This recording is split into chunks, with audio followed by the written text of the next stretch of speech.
আসসালামু আলাইকুম। কুকিং হাউসে সবাইকে স্বাগতম জানাচ্ছি আমার আজকের রেসিপি দেখার জন্য। আজ তৈরি করব সুজির হালুয়া। খুবই সহজ এবং সিম্পল একটি রেসিপি, তৈরি করা যায় একদমই কম সময়ের মধ্যে। আর এই সুজির হালুয়াটা রুটি, পরোটা, লুচি সবকিছুর সাথেই পরিবেশন করা যায়। তাহলে চলুন কিভাবে সুজির হালুয়া তৈরি করি সেটা দেখে নেই। আর এখনও যারা আমার চ্যানেলটি সাবস্ক্রাইব করেননি তারা প্লিজ আমার চ্যানেলটি সাবস্ক্রাইব করে নেবেন এবং পাশে থাকা ছোট্ট বেল আইকনটি প্রেস করে দিবেন। এতে করে আমি যখনই কোনো ভিডিও আপলোড করব সাথে সাথে আপনাদের কাছে নোটিফিকেশনটি পৌঁছে যাবে। চুলায় একটা প্যান বসিয়ে দিয়েছি। এখন এই প্যানে আমি নিয়ে নেব 4 টেবিল চামচ পরিমাণ ঘি।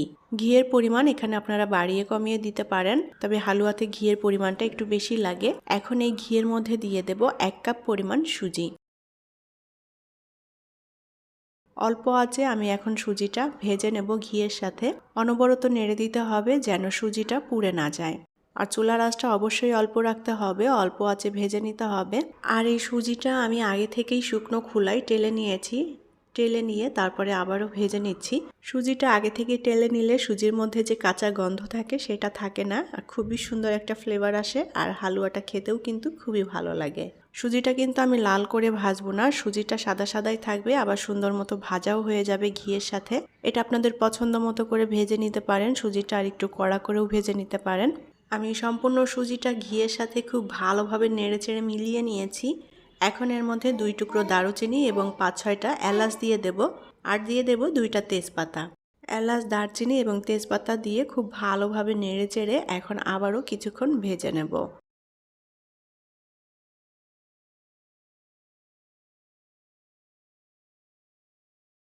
আমি অনবরত নেড়েচেড়ে অল্প আঁচে খুব সুন্দর মতো সুজিটা ভেজে নিয়েছি, আর খুব সুন্দর একটা ফ্লেভারও এসেছে সুজি থেকে।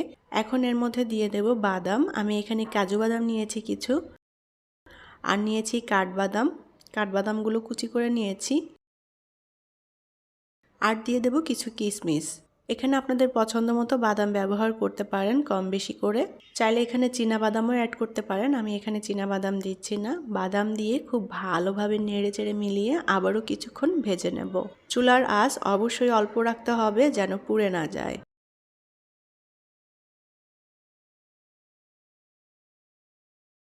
সুজিটা ভালো মতো ভেজে নিয়েছি। এখন এর মধ্যে দিয়ে দেব চিনি। আমি এখানে 1/2 কাপ চিনি নিয়েছি। এখন এই চিনিটা দিয়ে দেব। মিষ্টি যে যতটা খেতে পছন্দ করেন চিনি সেভাবেই অ্যাড করে দিতে হবে। আমি হালকা মিষ্টি স্বাদের করছি। চিনিটা দিয়ে খুব ভালোভাবে নেড়েচেড়ে সুজির সাথে মিলিয়ে নেব। আবারও আমি 2-3 মিনিটের মতো ভেজে নেব চিনিটা দিয়ে। উল্টাপাল্টা করে অনবরত নেড়ে দিতে হবে যেন সব দিকটাই সমানভাবে ভাজা হয়।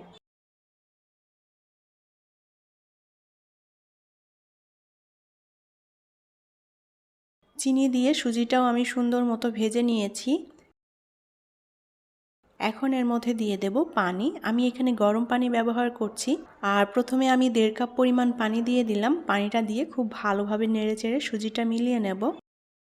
খুব ভালোভাবে সুজিটা মিলিয়ে নিতে হবে যেন দলা পেকে না থাকে। পানিটা দেওয়ার পর সুজিটা কিন্তু অনেকটা দলা পেকে যায়, তাই খুব ভালোভাবে নেড়েচেড়ে দলাটা ভেঙে নিতে হবে।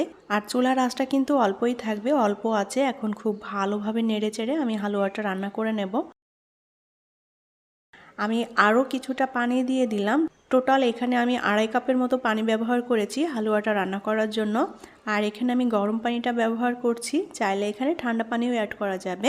তো খুব ভালোভাবে নেড়েচেড়ে এখন সুজির হালুয়াটা রান্না করে নেব। আর অল্প আঁচে রান্না করে নেব যাতে হালুয়াতে সুন্দর মতো জাল পড়ে। অনবরত নেড়ে দিতে হবে যেন প্যানের তলাতে হালুয়াটা লেগে না যায়, কারণ এই পর্যায়ে হালুয়াটা অনেক ঘন হয়ে আসবে, তো প্যানের তলাতে লেগে যেতে পারে, তাই অনবরত নেড়ে দিতে হবে। সুজির হালুয়াটা আমি একটু নরম করে রান্না করব, যার কারণে একটু পাতলা পাতলা থাকতেই আমি নামিয়ে নেব। হালুয়াটা অনেকটাই ঘন হয়ে এসেছে, আর এটা ঠান্ডা হয়ে গেলে কিন্তু আরও অনেকটাই ঘন হয়ে যাবে। আমি খুব ভালোভাবে নেড়েচেড়ে হালুয়াটা রান্না করে নিয়েছি। আর হালুয়াটা আমি এর থেকে আর বেশি ঘন করব না, কারণ এটা নামানোর পরে আরও অনেক ঘন হয়ে যাবে। এখন আমি এর উপর দিয়ে আরও 1.5 টেবিল চামচের মতো ঘি দিয়ে দেব। আর হালুয়ার শেষ পর্যায়ে এভাবে ঘিটা দিলে ঘিয়ের খুবই সুন্দর একটা ফ্লেভার আসবে, খেতেও খুবই ভালো লাগে। ঘিটা দিয়ে এখন খুব ভালোভাবে নেড়েচেড়ে হালুয়ার সাথে মিলিয়ে নেব। আমাদের সুজির হালুয়া কিন্তু তৈরি হয়ে গিয়েছে। তো ঘিটা আমি বেশ ভালোভাবে মিলিয়ে নিয়েছি। এখন এটা চুলা থেকে নামিয়ে আমি ঠান্ডা করে নেব।